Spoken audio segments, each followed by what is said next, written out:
Hello, my name is Darian Call. I am the mind behind the musical project Just Make Me Cry, and I am up way too early, could not sleep. So I decided to make this video about uh, how I record some of my music. So, um, honestly, I've been wanting to make this video for a little while, um, mostly because I've seen a lot of videos and a lot of like guitarist YouTubers selling like courses or classes on how to get the perfect guitar tone, which I think is a personally I think it's a crock of shit, but um there's something about it that just kind of irks me and rubs me the wrong way. Um Mostly because there's this idea that there's like a certain way that you're supposed to be playing guitar or a certain way that you're supposed to acquire this tone, whether it be with super expensive equipment or just crazy ridiculous means. And I wanted to show you how I did all my stuff because if you're fans of the music, I'm sure you've heard it and you've liked it, hopefully. If not, then you're going to be getting a taste of that in this video. Um, but I kind of wanted to show you what I used for a very long time to record my music, specifically my guitar tracks. That being a Digitech RP255. A very dusty one at that. But one of my secret weapons, and anytime I told anybody how I recorded my guitars, they every single one of them looked shocked. So that always felt pretty good. But one thing about this that I absolutely loved was the fact that it was USB out, so you could use it as an interface to get playback, but also record directly into your computer. So you are getting the exact sound that you are hearing from your pedal into your computer. And another wonderful thing about it is that it had, I mean, very early amp modeling, but honestly, I was able to get some very usable sounds out of this. Now, I wouldn't just use the straight up presets, I would EQ them, add VSTs, saturate them, add the correct amount of stuff to make it really pop in the mix. The one thing that the Digitech did, I think, better than most of the earlier amp modeler pedals around the time was their effects. And they have incredible delays, reverbs, chorus, modulation, everything. Like everything that you can get on this unit, all the sounds, it just sounds incredible. And even the distortions don't sound too bad either. So, would I recommend grabbing one of these? I don't know. I don't know what the market is for them on the used market anymore. I got it from a friend.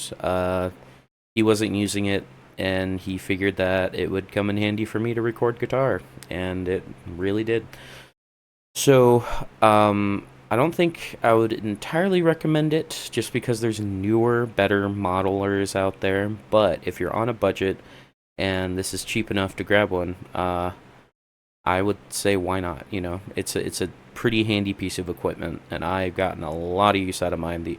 I actually just had to replace it recently with a Moore GE 150, just because I was getting ground issues and it was going out after years of use. So unfortunately, that's just the way she goes. But what I want to do is go through a project with you from one of my singles called Pale Eyes and show you the sounds that I got out of this pedal and the sounds I was able to layer to really make it pop in the mix to show you that you can get usable sounds out of this. This requires a little bit of work, a little bit of elbow grease, if you will. Tripping up over my words. It is way too fucking early right now. All right, we're gonna switch over. It's gonna look kind of jank for a second. There we go. All right, I'm just doing a screen display just so you can see everything that's going on here. So,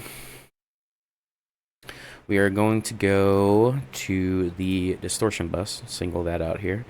And so what I have done is that each individual distortion bus that I have, fuzz, Marshall, dirt, these are the ones at the end where it gets really big and noisy. All of these I have going into the distortion bus, or what I've named Distraught Bus, anyway. and and that's just an overall EQ boost. There's nothing really happening on those.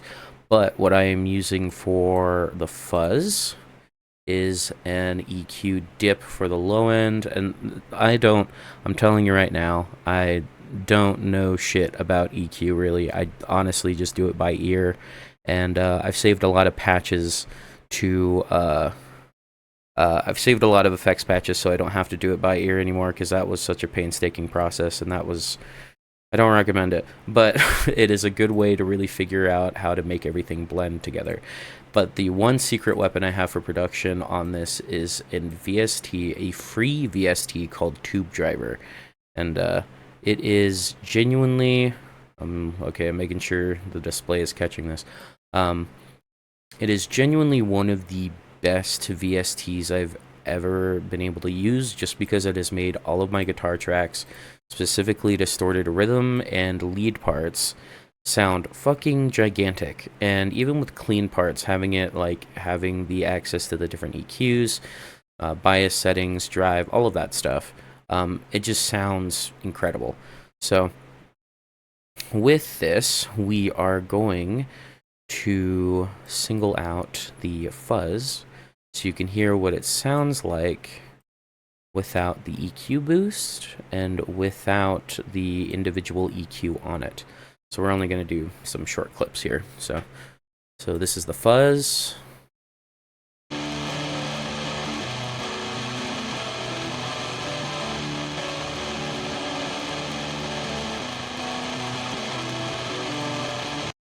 So that is the fuzz without any EQing or effects. Excusez-moi, I still want you singled out, motherfucker. Okay. This one is the quote-unquote Marshall sound that I have. And this one is without the additional post-processing effects.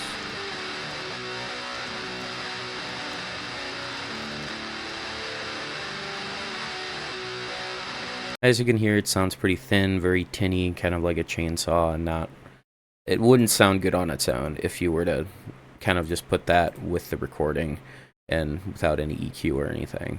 And this is the main distorted guitar that I recorded at first. So these are the first guitars that I recorded.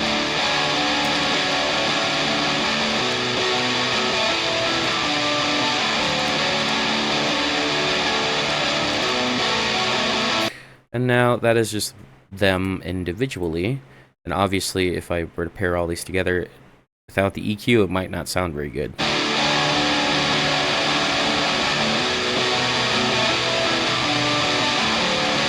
As you can hear, it sounds pretty big. There's a lot of body to it. It sounds bigger than it would if it were just the stereo tracks by themselves. This is with the EQ.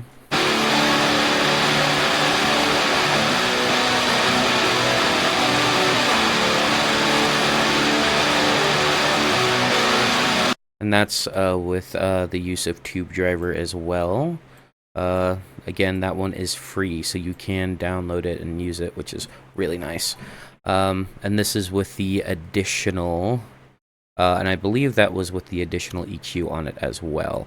So, and within the context of a mix is what we are going to check out in just a second.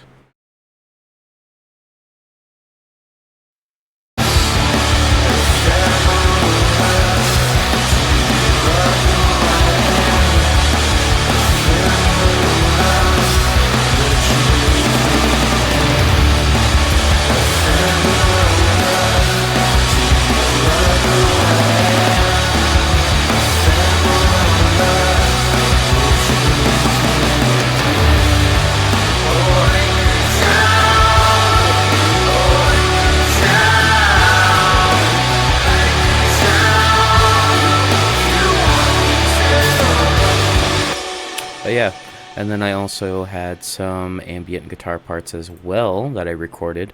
This is without the additional reverb effects for that specifically. And this is the reverb that comes on the Digitech itself, which I really, really, really love. If it didn't have so many issues, I would still be using it. And did I mention that it can record in stereo? Lots of stereo effects on this thing too. And this is with the additional reverb effects. This is EQ boost, tube driver as well. Nasty delay, which is another free VST. I use it for almost everything. And free reverb called Ambience, which I really, really, really enjoy. And stock compressor. I don't really use anything too crazy. But yeah, that is... And that's about it. That's honestly about it for the guitar tones. Oh, look at that. There's multiple of me. Ha ha ha ha ha. Anyway, that is kind of the gist of how I record my music and how I mix and what I've used to get my guitar tones over the last 7 or 8 years now. Obviously, my production and mixing abilities have gotten better over the last few years, and over the last couple of releases, I think 2021, I released an album called Dweeb Pop, and you can kind of tell I wasn't I was using the Digitech, like the guitar parts sounded kind of sterile. But as I started releasing more stuff, it almost felt like you couldn't tell that I was using it, and that just kind of goes with learning learning how to EQ, adding more post production onto your tracks, and just experimenting with the sound that you want, really. Because I managed to get a lot of crazy shit just out of this one unit. And also, vocals. I use a AKG P120, if I can get it on camera. This microphone right here. And it is a wonderful vocal microphone. I also have used it to record acoustic guitar. And I'd recommend it. It's budget friendly, and it works just as well. So don't let anybody tell you that you need to buy super expensive equipment to record decent sounding music, because you don't. Anyway, yeah, just go out and make music. Have a good time. Anyway, bye-bye.